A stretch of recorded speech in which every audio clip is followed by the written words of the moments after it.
तो कैसे हो आप सभी? उम्मीद करता हूँ सब बढ़िया होंगे, सब पढ़ाई में लगे हुए होंगे।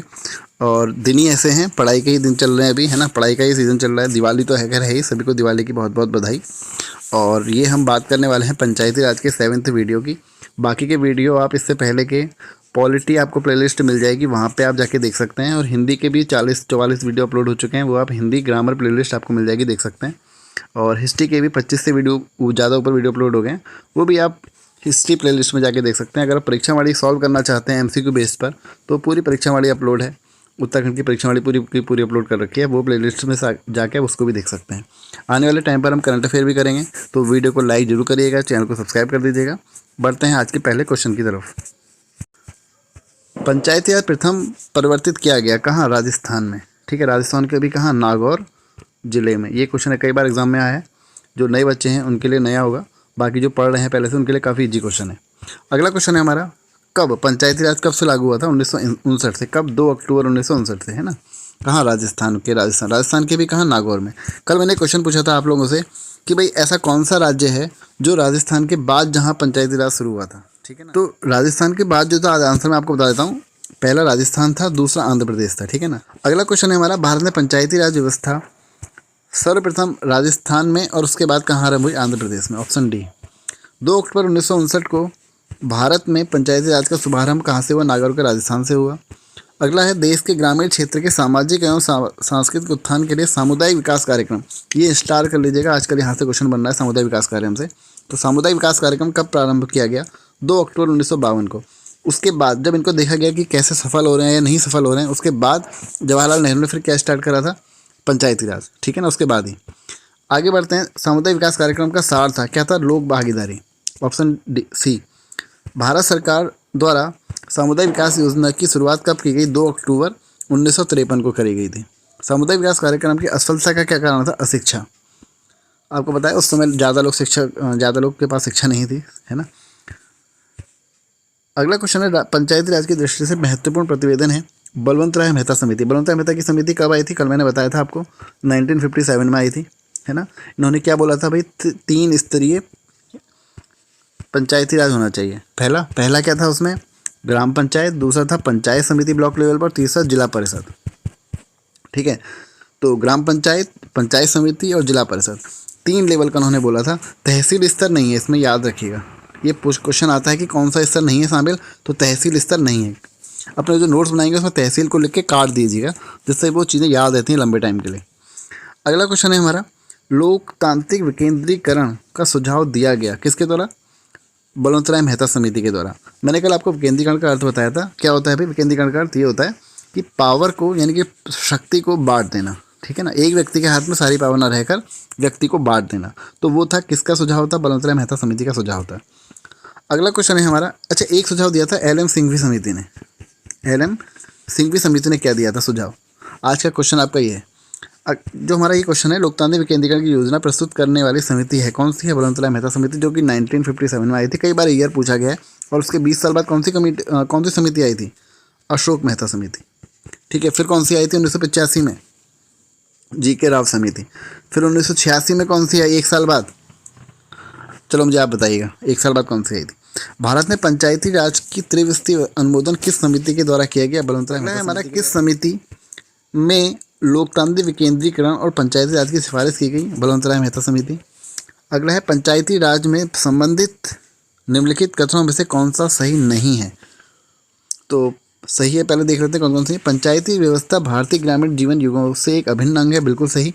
आपको पता है इसकी जो, अगर हम बात करें पंचायती राज की बात करें, स्वशासन की अगर बात करें, तो आपको चोलों के टाइम से देखने को मिल जाएगी, है ना। चोलों की राजधानी क्या थी? तंजौर थी, है ना। और एक विजयालय यहाँ के प्रमुख थे, जिन्होंने फिर बाद में नए सिरे से जो नया आधुनिक चोल कहते हैं उसकी वो करी थी, है ना। और चोलों का अगर हम बात करें प्रतीक चिन्ह, तो वो क्या था प्रतीक चिन्ह चोलों का? चलो आप मुझे कमेंट करके बताइएगा, मैंने हिस्ट्री में बता रखा है। आगे बढ़ते हैं। ये हमारा 73वां संविधान 15 अगस्त 1993 से प्रभावी हुआ नहीं, 15 अगस्त से प्रभावी नहीं हुआ। कब से हुआ था? 24 अप्रैल 1993 से, है ना। ये डेट एग्जाम में बनती है क्वेश्चन में।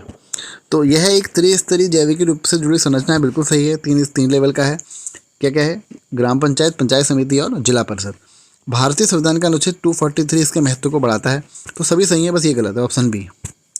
अगला क्वेश्चन, बलवंत राय मेहता समिति प्रतिवेदन में पंचायती राज संस्थाओं को कितने स्तर पर सुझाव दिया गया? 3 स्तर जो मैंने अभी बताए। बलवंत राय मेहता समिति ने किसको अधिक शक्तिशाली बनाने का सुझाव दिया? पंचायत समिति को, जो कि बीच वाला है आपका, है ना। पहला ग्राम पंचायत, बीच का पंचायत समिति, तीसरा जिला परिषद। अगला है पंचायती राज व्यवस्थाओं में स्थानीय सुशासन की व्यवस्था कैसी होती है? ग्राम, ब्लॉक और जिला। ब्लॉक को हम पंचायत समिति बोलते हैं, है ना, ब्लॉक लेवल की। इसके लिए एक शब्द लिखा रहता है प्रखंड, याद रखिएगा। प्रखंड स्तर भी कहीं कहीं यूज करते हैं इसके लिए, तो प्रखंड का मतलब ब्लॉक ही होता है, तो ये याद रखना। बलवंत राय मेहता समिति प्रतिवेदन के अनुसार महत्वपूर्ण संस्था है कौन सी? पंचायत समिति। निम्नलिखित में से कौन सी पंचायती राज संस्था नहीं है पूछा गया है। तो देख चुके हैं, ग्राम पंचायत, पंचायत समिति, जिला परिषद, ये तीनों हैं, नगर परिषद नहीं है। पंचायती राज संस्थाओं के संगठन के 2 स्तर होने का सुझाव दिया किसने? अशोक मेहता ने। अगला है,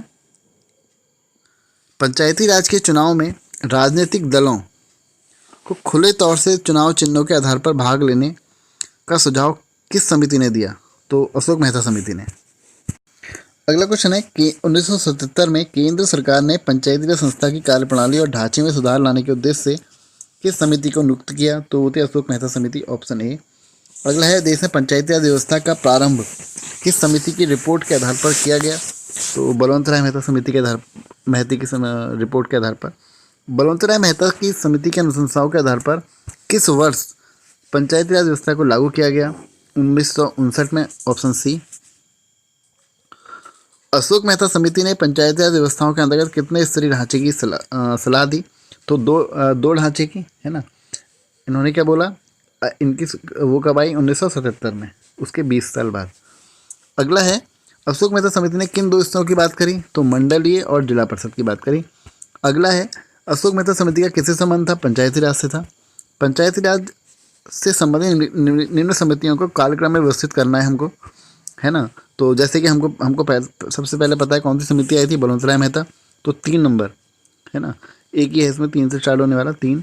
फिर आई थी अशोक मेहता 1977 में, तो उसके बाद 3, 4। फिर आई थी राव समिति, ये कब आई थी? 1985 में। इसने क्या बोला था? 4 लेवल के आपका होगा, क्या होगा? 4 स्तरीय बोला था इसने। जैसे उसने 3 स्तरीय बोला बलवंत राय मेहता ने, और अशोक मेहता ने बोला 2 स्तरीय। इसी तरह जीवी राव समिति ने बोला कितने भाई? 4 स्तरीय होनी चाहिए, ठीक है। फिर आई थी LM सिंघवी समिति 1986 में, ठीक है। इसमें हमने देखा ऑप्शन सी सही है हमारा। अगला क्वेश्चन है, 1977 में पंचायती राज व्यवस्था की समीक्षा के लिए गठित समिति, तो मैंने आपको बता दें 1977 में अशोक मेहता, ऑप्शन बी। और पंचायती राज संस्थाओं के निम्नतर स्तर पर कौन है? ग्राम सभा, पंचायत। पंचायती राज संस्थाओं के उच्चतम स्तर पर कौन है? जिला परिषद। पंचायती राज की आधारशिला है, क्या है भाई? ग्राम सभा। पंचायत समिति का मुख्य निष्पादक क्या होता है? खंड विकास अधिकारी, जिसे ब्लॉक डेवलपमेंट ऑफिसर बोलते हैं। अगला है हमारा, जिला परिषद का मुख्य कार्य क्या है? समन्वय व पर्यवेक्षण करना। ये चैप्टर मोस्ट इम्पोर्टेंट चैप्टर है आपका, पंचायती राज अलग से दिया हुआ है, तो इसलिए इसको अच्छे से पढ़ना है। पंचायती राज की मुख्य उपलब्धि क्या है? राजनीतिक चेतना का विकास। इसका मतलब हुआ, मतलब लोग क्या हो रहे हैं? अवेयर हो रहे हैं, जागरूक हो रहे हैं। पंचायती राज की प्रधान समस्या क्या है? दलगत राजनीति, ऑप्शन बी।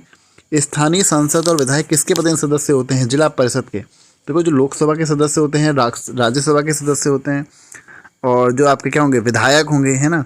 ये सब किसके सदस्य होते हैं? जिला परिषद के पदेन सदस्य होते हैं। मतलब कोई भी अगर इनका सदस्य बना, विधायक बना, MLA बना, तो वो ऑटोमेटिकली जिला परिषद का क्या बन जाता है? सदस्य बन जाता है। पदेन का मतलब यही होता है। जिस तरीके से आपने देखा, जो उपराष्ट्रपति होते हैं वो राज्यसभा के सभापति पदेन होते हैं, क्योंकि वो ऑटोमेटिकली बन जाते हैं। अगला है हमारा, ग्राम पंचायत का निर्वाचन कराना निर्भर करता है। तो ग्राम पंचायत का चुनाव कौन कराएगा? राज्य सरकार कराएगी, है ना। अगर यहाँ पर राज्य चुनाव आयोग होता तो वो भी इसका सही आंसर होता। याद रखिएगा, बाकी सारे चुनाव कौन कराता है? केंद्रीय निर्वाचन आयोग करवाता है। अगला है, खंड स्तर पर यानी कि ब्लॉक लेवल पर पंचायत समिति क्या है? प्रशासनिक प्राधिकरण। अगला है, सामान्यतः पंचायत समिति में कितने प्रकार के सदस्य होते हैं? तो पदेन तो होते ही हैं, जो हमने देखा, सहयोगी और सहयोजित सदस्य, ऑप्शन डी सही होगा। अगला है, निम्नलिखित में से सही वरीयता क्रम क्या है? तो सबसे पहले ग्राम पंचायत आएगी, आपको पता है, ग्राम सभा, फिर पंचायत आएगी, फिर जिला परिषद आएगी, तो 1, 2, 3। पंचायती राज सम्मिलित है किस में? राज्य सूची में, ठीक है। अच्छा, ये किसमें कानून नहीं बना सकती? राज्य सूची के विषय में, जैसे कि शिक्षा, है ना, इस तरीके के नियम नहीं बना सकती। और ये पंचायती राज कौन से कर लेता है? चलो आगे पढ़ेंगे। तो स्थानीय बिलों पर कर, है ना, ये कौन लेता है? पंचायतों के द्वारा लिया जाता है। निम्नलिखित में से कौन सा संविधान संशोधन यह कहता है कि ग्राम पंचायत में 1/3 सीट महिलाओं के लिए आरक्षित होनी चाहिए? तो 73 संविधान संशोधन 1993। पंचायत स्तर पर राज्य सरकार का प्रतिनिधित्व कौन करता है? पंचायत सेवक। हमारा जो 73 संविधान संशोधन के तहत जो 11वीं अनुसूची जोड़ी गई थी, उसमें कितने विषय हैं? कल के वीडियो में हमने बात करी थी, कितने विषय हैं? 29 विषय हैं इसके अंतर्गत। और अगर बात करें नगर पालिका के अंतर्गत तो कितने विषय हैं? 18 विषय हैं। ठीक है ना, ये एग्जाम में क्वेश्चन बना है। तो आज की वीडियो में बात इतनी ही करते हैं। अगली वीडियो में हम फिर इससे आगे का क्वेश्चन करेंगे। तो वीडियो को लाइक और चैनल को सब्सक्राइब जरूर करिएगा। Thank you.